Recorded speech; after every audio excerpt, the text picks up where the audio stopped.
Graça e paz, meus amigos. Deus abençoe a sua vida. Hoje estamos no nosso primeiro episódio do Pô de Promessas, um projeto incrível demais. E eu quero te convidar a ir lá no Instagram, nas redes sociais, no YouTube, e já ativar o sininho, já comentar, curtir, porque vai ser bênção demais para a sua vida. Deus abençoe, que Deus te alcance através do nosso Pô de Promessas. E hoje, recebendo aqui o meu amigo particular, é bispo, é apóstolo, é pastor, é um cara incrível demais, que eu tenho muita admiração, que é o pastor Elielson Miranda, e não podia começar diferente, né? Pastor Elielson Miranda, que honra receber você Ah, aqui. tu me botou lá em cima agora, hein? Já viu, né, mano? Pô, mano, Hugo, prazer, cara, poder estar cooperando com esse projeto, Pô de Promessa, Amém. poder estar compartilhando as ideias e também ser bênção para as pessoas de casa que vai estar nos acompanhando. Eu creio, tenho certeza que Pô de Promessa é uma ideia de Deus que veio para dar certo. Obrigado pelo Amém. convite. Seja muito bem-vindo, fica à vontade, porque pastor Elielson Miranda é uma voz profética na nossa geração e eu tenho certeza que vidas vão ser alcançadas através desse Pô de Promessas. Amém? Eu creio desse jeito também. Vamos começar com uma pergunta, Vem devagar. que é Vem devagar. eu, Lançou pergunta. eu e todo mundo quer saber Calma. quem é o pastor Elielson Miranda. Ah, cara, Elielson Miranda tem o pastor Elielson Miranda e tem Elielson Miranda, né? Essa pessoa que você conhece já, que é humilde, simples, filho de Marli Miranda, de Francisco da Silva, sou oriundo do Rio de Janeiro, fui criado na rua Tietê, número 18, tive uma vida muito simples, mas desde muito cedo criado na igreja, como sempre falo, debaixo da mesa do ciclo de oração, filho dessa senhora que voltou para casa aos 83 anos e só de mesa de ciclo de oração, presidência geral do campo, foi 55 anos. Meu Deus. Então eu tive uma faculdade espiritual em casa que me ensinou muito. Estamos aí aprendendo e tentando manter esse legado. Eu estou muito feliz de estar aqui com você e para mim é um desafio muito grande, né? Estar de frente das câmeras com um microfone. E eu queria saber como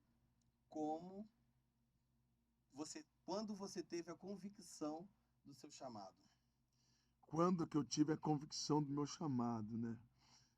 Hugo, eu fui criado na igreja, né? Sendo repetitivo, mas se faz necessário. Fui criado na igreja, saí da igreja com 13, 14 anos e ingressei no mundo futebolístico, né? Aí fiquei até os 23 para 24, foi quando eu tive uma contusão de tornozelo, de joelho, em que nós tínhamos um pré-contrato assinado com o time de São Paulo.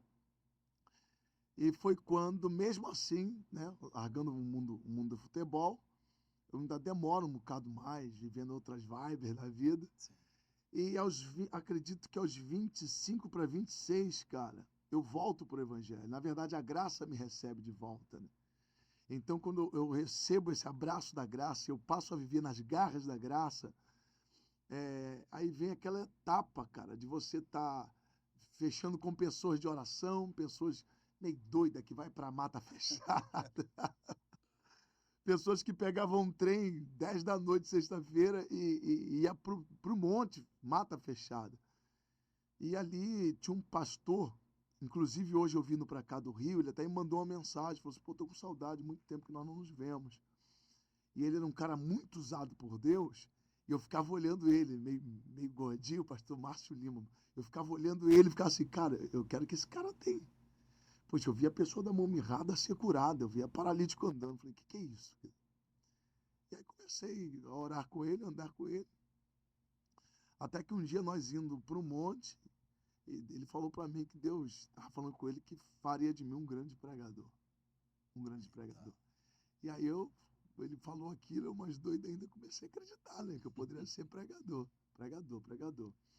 Mas eu lembro, não sei nem se eu estou sendo muito longo aqui na minha Não? resposta, Pode ficar à vontade. mas acho que se faz necessário, porque eu lembro que assim que eu volto para a igreja, eu morava na rua Tietê, e na rua Formosa, que era de frente a Tietê, morava um pastor, Júlio Fonseca, meu padrinho. Júlio Fonseca. E até fazendo uma merchan aqui, para mim é um grande mestre, um grande mestre, um grande mestre mesmo. E nós olhávamos o pastor Júlio, porque era um cara que era muito usado na pregação para aqueles tempos, tá? Para aquele ano. Era um cara muito usado na área de cura e com uma profundidade muito tremenda na palavra. E naquele tempo, minha mãe que atendia orava por ele, pela esposa dele. Ele respeitou sempre muito a minha mãe, nesse âmbito de oração. Quando tinha suas crises, ele ia lá para casa. Nós vimos aquilo. Até que nós percebemos, minha mãe contando, que ele largou a marinha pelo chamado ministerial. Quando eu volto para o Evangelho, e nós tínhamos ele como referência, nós estávamos jogando bola, outros afazeres, né, na praticidade diária, e nós vimos o pastor Júlio passando. E nós tínhamos o pastor Júlio como referência. Não era só eu e meus irmãos. Os moradores do bairro tinham o pastor Júlio como referência. E até hoje ele é referência. Aí eu falei assim, cara, o dia que eu for crente, quero ser igual a esse cara.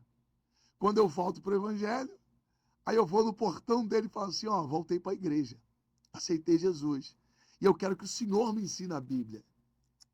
Ele olhou para mim e falou assim, eu poderia te ensinar. Nós estudaremos a Bíblia de capa a capa, mas só que eu não tenho um diploma para sacramentar sua formação. Você é seu amigo, vou fazer melhor. Eu vou te indicar um seminário. E você vai estudar. E o seminário vai te dar um diploma. Isso vai te credenciar, tá bom? E aí, caminha sempre naquilo que Deus estabeleceu para você. Nisso eu fui pro seminário. Aí aonde o pastor Júlio ia pregar, eu pedia para ir junto. E aquilo ia me estimulando, me estimulando, me estimulando. Porque hoje, eu não gosto de usar muito esse termo, essa geração. Né? Mas tem uma classe mais jovem que vem depois da minha, que parece que perdeu esse estímulo. 2 pontos são verdade. Um ponto, elas perderam. Outro ponto, quem está não se preparou. Ou quem está não é mais referência. Porque não vale só eu ter sede. Além de eu ter sede,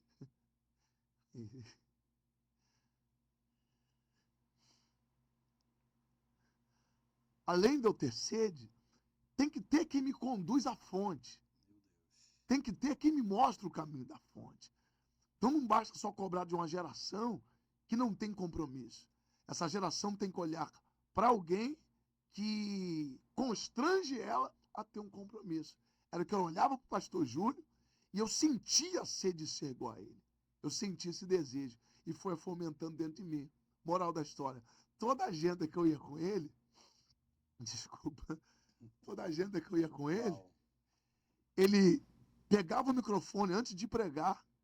Pastor Júlio, um dia acho que ele vai ver isso, se ele não ver, alguém vai ver e vai direcionar para ele. Antes dele pregar, ele pegava o microfone, na oportunidade dele de pregar, e pedia permissão ao pastor para me dar uma saudação de 3 a 5 minutos. Cara, esse cara tava me lançando, velho. Esse cara tava me estimulando. Isso, ele tava me estimulando. Aí eu dava a saudação, o que ele fazia? E era aquela saudação, porque não tinha tanto conhecimento, mas orava muito, então tinha óleo. Pouca carne, muito óleo, igual pastel de feira. Aí, moral da história, Deus visitava a igreja, o que ele falava para os líderes que estavam na igreja? Se eu sou vocês, que acabaram de assistir esse jovem agora, dando essa saudação, se eu sou vocês, que sou líder de departamento, dirigente de igreja, convidava ele para pregar agora. Porque vai chegar o dia que vocês vão querer convidá-lo e vocês não vão conseguir. Porque Deus vai levantar esse jovem com muita autoridade para pregação. E foi ele. Meu amigo, e eu vi que vários vídeos seus, né, têm alcançado muitas vidas, mas tem um em especial que foi aquele numa sala de aula. Ah, sim. Como que foi esse dia? Como que tudo aconteceu para aquele vídeo acontecer? Hugo, tu acredita que para acontecer minha ida nessa célula que acontecia na escola... Numa escola? É numa escola. Eu vou te dar a planilha toda. É uma escola. E eu protelei muito para ir. A Giovana, filha do Jefinho e da Karine, que mora em Muriaé. Eles moram em Muriaé. E eu atendo a Zona da Mata Mineira pregando há muitos anos, para mais de 10 anos. Então eu comecei a frequentar Muriaé pregando na Assembleia de Deus Dornelas, da Assembleia de Deus Dornelas, que é da minha amiga Kézia, que a gente chama ela de carinhosamente de Preta. Eu passei a atender a Metodista Central, que é um templo enorme, uma catedral no centro da cidade. Então, praticamente os cultos de terça-feira algum dia era seu, não era meu. É que a pastora Rosângela abria para mim pregar as terças. Então era um culto que parava a cidade, lotava. Forma que Deus usava a palavra muito, muito positiva.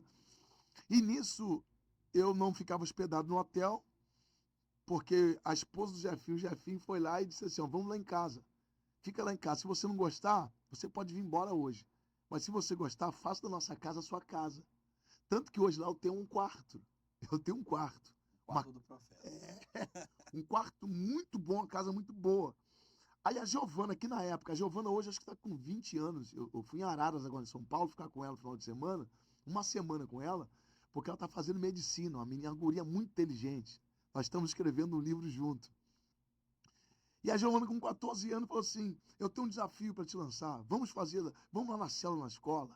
Ah, Deus te usa tanto na igreja, tem coragem de ir na célula? Tem coragem de ir na célula?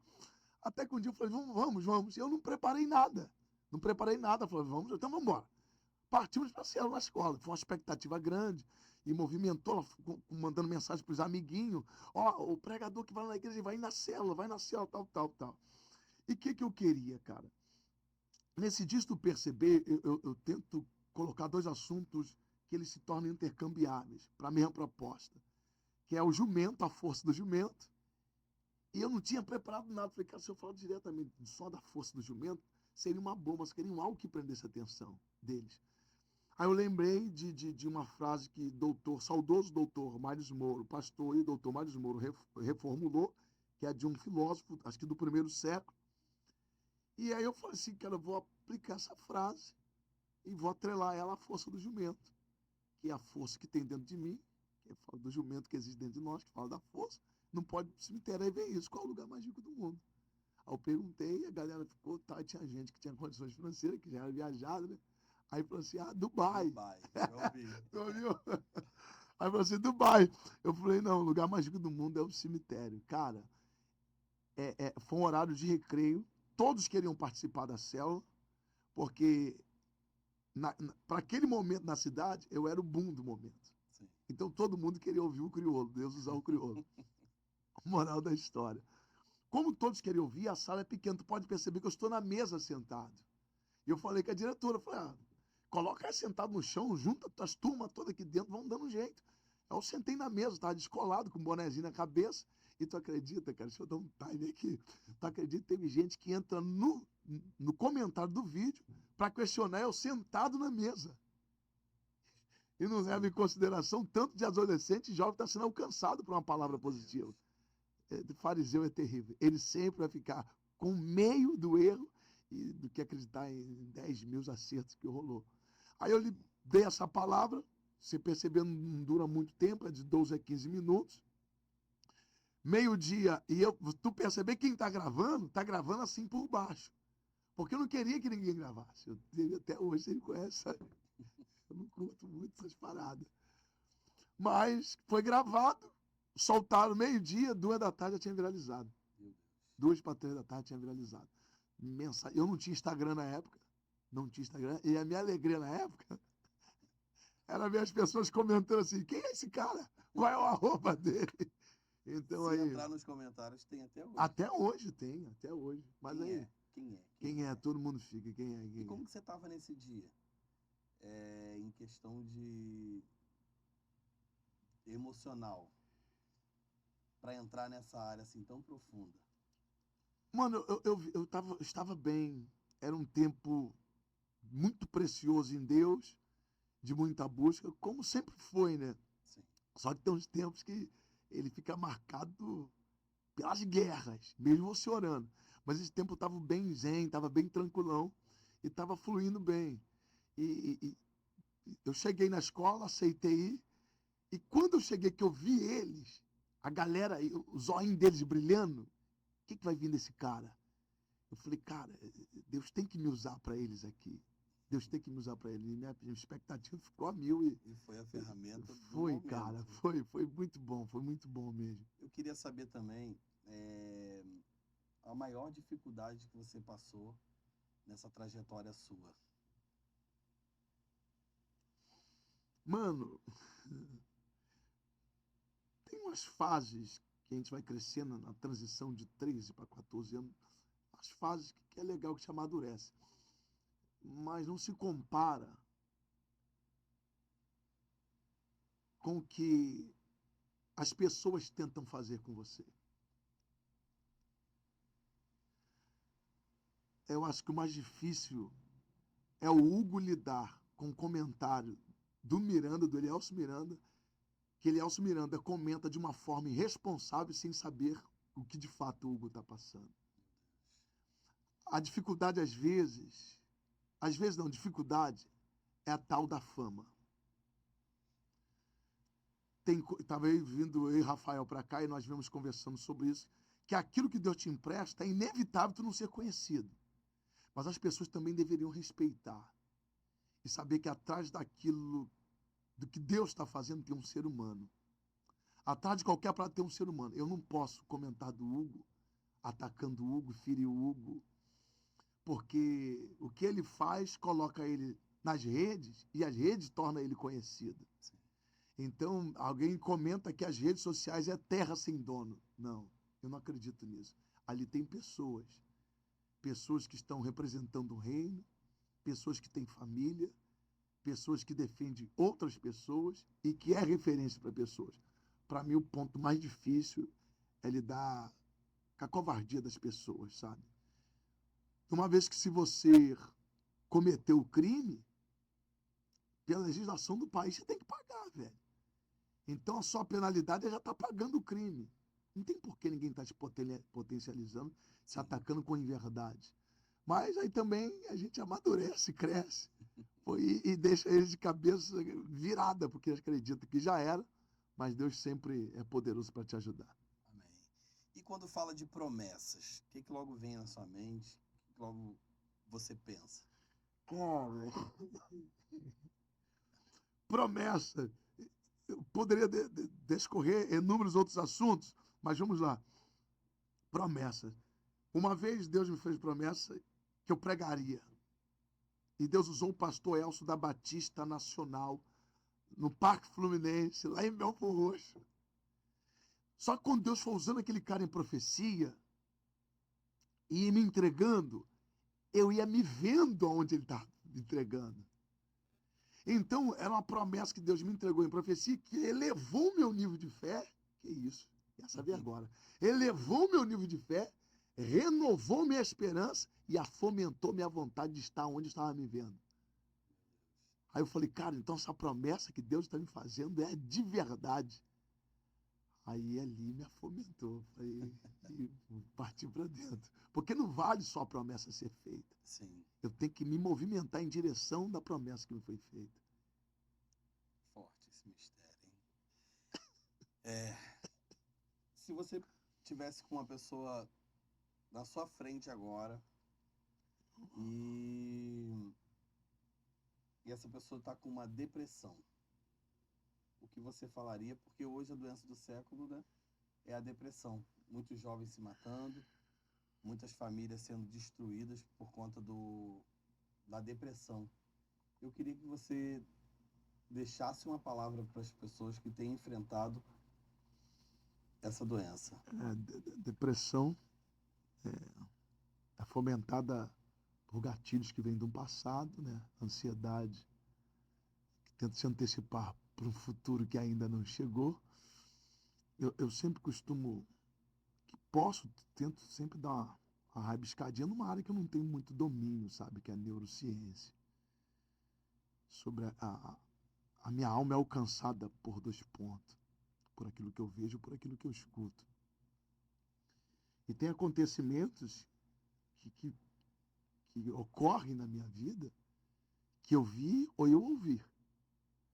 Então, se eu vi ou ouvir, falando de visão externa, ela comunica a interna entre comunicação hipotálamo, hipófise, micros hormônios faz chegar para a alma. Chegando para a alma, essa mensagem negativa, ela traz esse sistema de prisão para a alma de pessoas. E faz pessoas ficar reclusas. E para esse tempo, o que mais se tem são pessoas prisioneiras delas mesmas. Delas mesmas. E por que elas são prisioneiras delas mesmas? E não é que elas querem estar nisso. E por muito tempo, e nem sei se pode, mas vou falar que a coisa ele corta aí depois o editor-chefe. E por muito tempo a igreja ignorou isso. A igreja em si. Na verdade, se eu reformular minha fala, não é que a igreja ignorou. As pessoas que compõem o corpo da igreja, por não ter a informação que nós temos hoje, o acesso ao corredor do saber humano que nós temos hoje, elas ignoraram. Sim. Não teria como eu cobrar da minha mãe a mentalidade que minha mãe tinha, a informação para aquela época, da mentalidade que as pessoas têm hoje. Então, a mentalidade da época é uma mentalidade mais retardada. Hoje não, hoje tu tem mais acesso às informações. Sim. Então, por não ter essa familiaridade ao assunto, a gente nutriu um comportamento que tudo, vamos orar. Beleza, então vamos orar. Mas tem coisa que precisa ser tratada. E tem médico formado aí para isso. A depressão existe, que fica aí como conselho válido. A depressão existe e está cheio de jovens e adolescentes dentro da nossa igreja sofrendo com isso. Sim. Sofrendo com isso. Pessoas que se cortam, pessoas que estão a poder de medicamento, e isso precisa ser tratado. E o problema hoje é que as pessoas se tornou prisioneira. Pessoas que não dormem direito, viram poder de remédio, pessoas que estão no divã do psicólogo, do psicanalista, do psiquiatra, buscando uma saída para cuidar das suas emoções que estão totalmente desreguladas. E isso que acontece lá dentro, às vezes reflete numa mancha, numa queda de cabelo, num descontrole emocional. E aí a gente tem que ficar muito atento, porque quando começa essa confusão das emoções no interno, começa a ter sinais da alma dando sinais de socorro. E se a gente não ficar atento a esses sinais de socorro, a consequência sempre será o suicídio. Meu Deus. E agora nós vamos chegar num bate-bola. Eu tô meio com medo de você, não sei porquê. O gordinho fala e você responde. Posso beber uma água aqui? Bebe uma água aí. Aproveitar, gente, que é de graça. Vai ser um bate-bola rapidinho aqui. E eu vou fazendo as perguntas. Você promete vir devagar? Bem devagar. Quantas perguntas são? Eu tô preocupado. Vamos lá. Uma palavra. Gratidão. Um texto bíblico. Romanos 5:5. Diz o quê? Mas Deus prova o seu amor para conosco, entregando o seu Filho Jesus Cristo na cruz do Calvário para morrer no nosso lugar, sendo nós ainda pecadores. Ou João 3,16, porque Deus amou o mundo de tal maneira que deu seu único Filho, unigênito, né, para morrer no nosso lugar. Eu amo esses textos que revelam o amor de Deus. Amor. Deus. Uma decepção.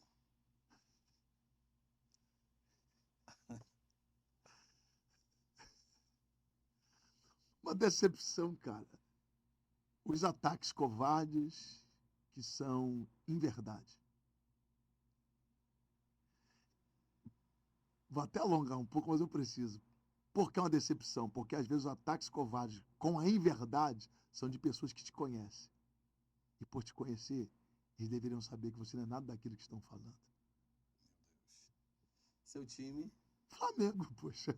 Só lidera. Uma vez, Flamengo. Sempre Flamengo. Maior desafio? Para esse tempo, manter Cristo vivo na exposição da pregação. Porque estão tirando Cristo e colocando muitas outras coisas. E os sermões estão deixando de ser cristocêntricos. Meu Deus. A maior dor? Posso falar? Pode. É aquilo que Jesus tinha falado em Mateus 24. Acautelai-vos, pois ninguém vos engane. Muitos virão no meu nome. É isso que me dá dor. Pessoas vêm no nome, mas não é amigo do dono do nome.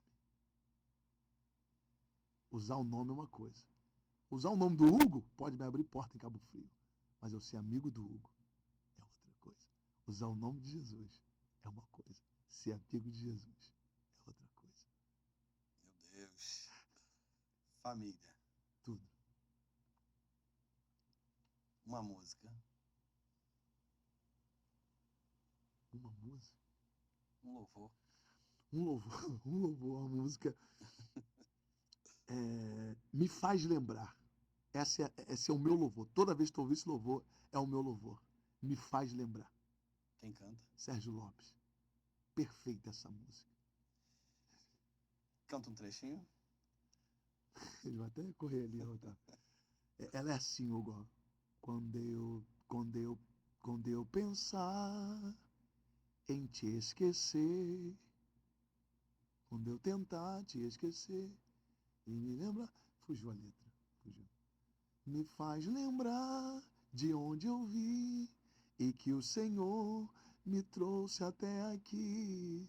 Quando eu tentar fazer uma canção e me faltar a mesma inspiração, me faz lembrar que nada posso ser se a tua graça eu não... E aí vai. Me faz lembrar daquelas madrugadas de oração e das lágrimas no chão. Essa música é linda.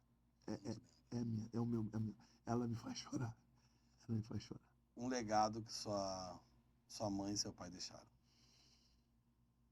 Tem um caráter libado de um homem de Deus.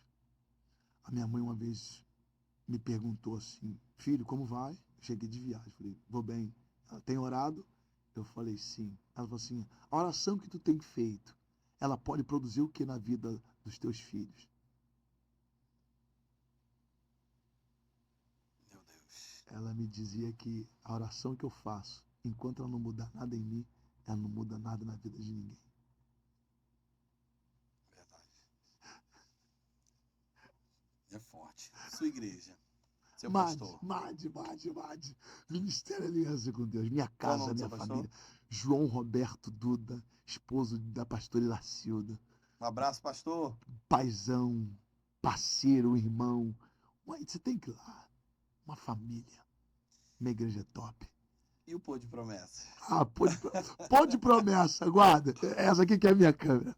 Pô de promessa é um projeto que nasceu do coração de Deus para o coração do Hugo e que veio para dar certo.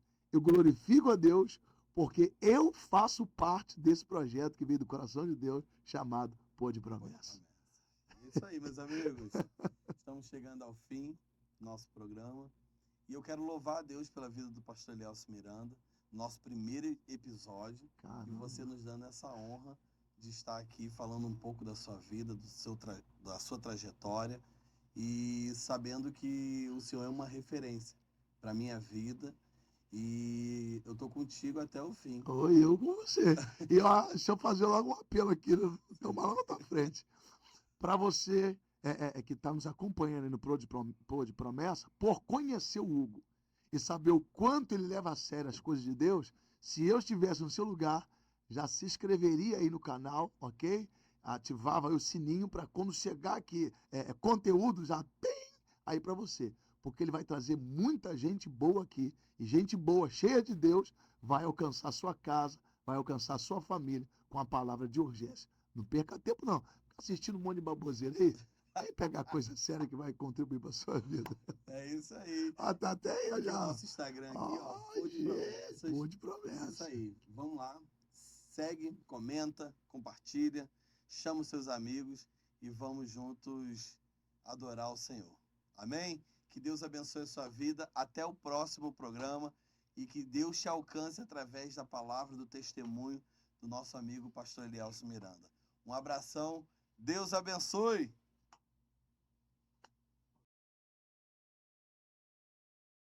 Naquele que lá está ali fazendo a promessa, perseverar nela e acreditar.